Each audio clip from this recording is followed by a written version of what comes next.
Alors, cette vidéo, elle est inspirée par une discussion que je venais d'avoir avec un ami en privé qui apparemment regarde souvent les vidéos de sport que je poste et qui a constaté que je suis très régulier avec le sport, très discipliné et tout. Donc, il m'écrit en inbox pour me dire que voilà, lui aussi, il aimerait faire du sport, mais chaque fois qu'il commence, il relâche. J'ai donc eu l'idée de faire cette vidéo parce que moi-même, j'avais en fait le même problème. Lorsque j'étais à l'école, à l'université et tout, bon, j'avais plus de facilité de m'entraîner.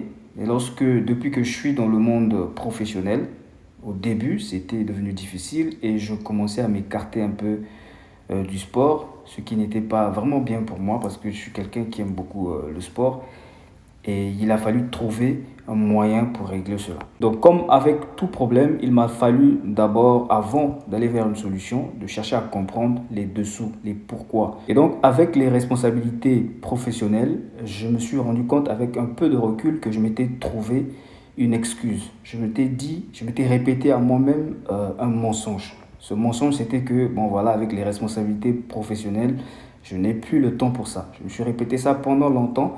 Et ça m'a permis de procrastiner, de perdre ma discipline avec le sport. Et donc, pour renouer, il était question pour moi de trouver une technique, une stratégie qui va me permettre de garder le cap et justement de ne pas vivre ce que mon ami explique être en train de vivre. C'est-à-dire qu'il veut commencer, il commence, après il relâche. Et moi, je suis quelqu'un qui me connaît vraiment sur différents aspects. Je sais par exemple que je suis quelqu'un qui est du genre, si j'ose dire quelque chose en public, c'est que je suis déterminé à faire cette chose et je vais la faire. Parce que si je ne la fais pas, je ne vais pas bien dormir. C'est comme ça, c'est ça ma nature.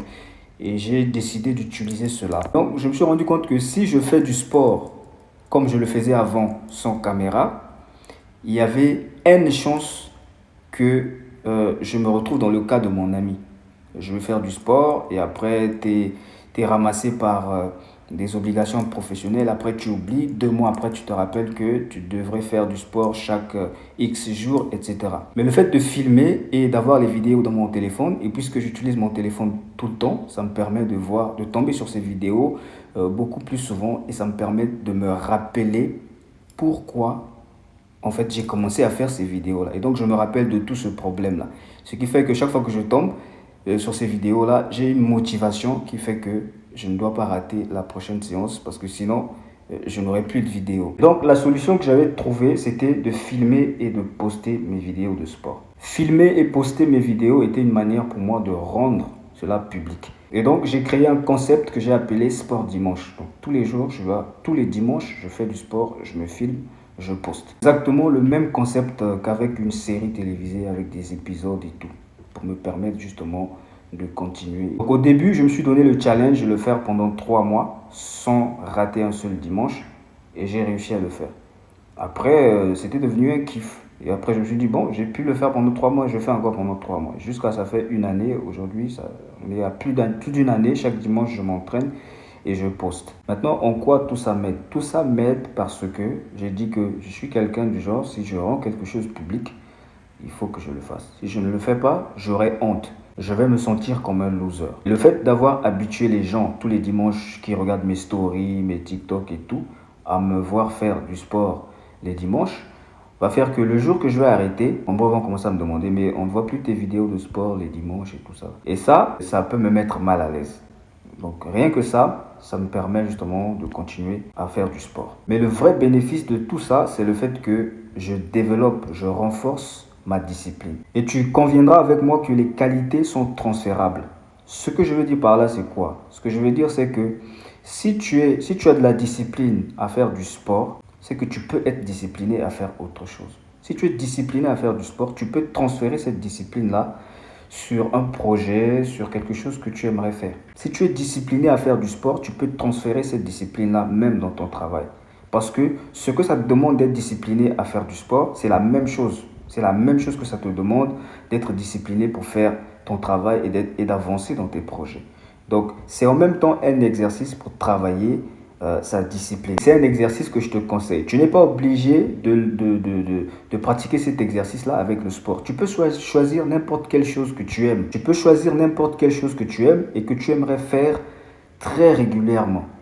tu te donnes le temps de faire cette chose-là. Par exemple, tu vas te dire, pendant une année, je vais faire cette chose-là tous les dimanches. Ou, voilà, tu te donnes un calendrier et tu respectes ce calendrier. Je te rassure, après une année, tu n'es plus le même au niveau de ta discipline. Si ton niveau de discipline était à 5, tu vas peut-être passer à 10, à 15, ça dépend de ta capacité, de tes capacités, hein, de tes capacités de développement. Donc jusque-là, j'ai expliqué comment j'ai résolu le problème du fait de commencer le sport et après, tu perds ta discipline, tu relâches et tu reviens à zéro. 6 mois après, tu te rappelles qu'il faut faire du sport, etc. Je viens d'expliquer comment moi je résous ça, en plus d'avoir donné le bénéfice que cela te confère. Donc là, je viens juste de te montrer comment tu peux développer ta discipline, peu importe un aspect donné de ta vie, parce que comme je l'ai dit, une qualité peut être transférable. Tu peux développer une qualité à apprendre du kung-fu et te retrouver à utiliser les vertus de cette qualité dans ton travail. Ça arrive. Tout dépend de ton niveau d'ouverture d'esprit et de ton niveau d'observation, ton niveau de vigilance mentale, intellectuelle. Tu vois, il y a des gens qui ont grandi, par exemple, au village et qui faisaient des choses avec leur grand-père. Et des années plus tard, ils sont devenus professionnels, ils travaillent dans une entreprise. Et dans une entreprise, tout le monde a constaté qu'il y a une chose qu'ils font mieux que les autres. Et lorsqu'on va demander à cette personne, comment ça se fait que tous ils ont été dans les mêmes écoles, mais lui, il réussit à exécuter telle tâche ou telle chose mieux que les autres.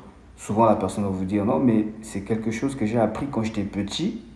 Mon grand-père m'emmenait souvent au champ, à la chasse, et j'avais remarqué ceci. Et voilà, c'est cette philosophie-là qui m'aide à bien faire mon travail. Donc, c'est très important d'être ouvert. Je dis ça parce qu'il y a beaucoup de gens qui se disent, ouais, mais je veux faire le sport, je vais apprendre quoi? D'abord, le sport, ça t'aide pas seulement à apprendre quelque chose, ça t'aide pas seulement à développer ta discipline, ça t'aide aussi à garder un équilibre sanitaire, un équilibre au niveau de ton bien-être. Ça t'aide aussi pour ta santé, surtout pour ceux qui travaillent beaucoup, parce que plus vos ressources sont sollicitées par votre travail, il faut faire du sport. Cela m'emmène donc à la question de ceux qui aiment se dire, ouais, j'ai pas le temps, je suis trop occupé par mon travail. Eh bien, je vais vous dire une chose. Le meilleur signe qui vous montre à quel moment vous devez faire du sport, c'est lorsque vous croyez, lorsque vous vous mentez à vous-même que vous êtes très occupé. C'est lorsque tu te sens très occupé que tu dois trouver le moyen de faire du sport. Maintenant, tu n'es pas obligé de faire des sports durs et tout ça. Tu peux faire la marche, tu peux faire... L'essentiel est de faire un sport, mais de façon régulière. Ça te permet de remettre l'équilibre.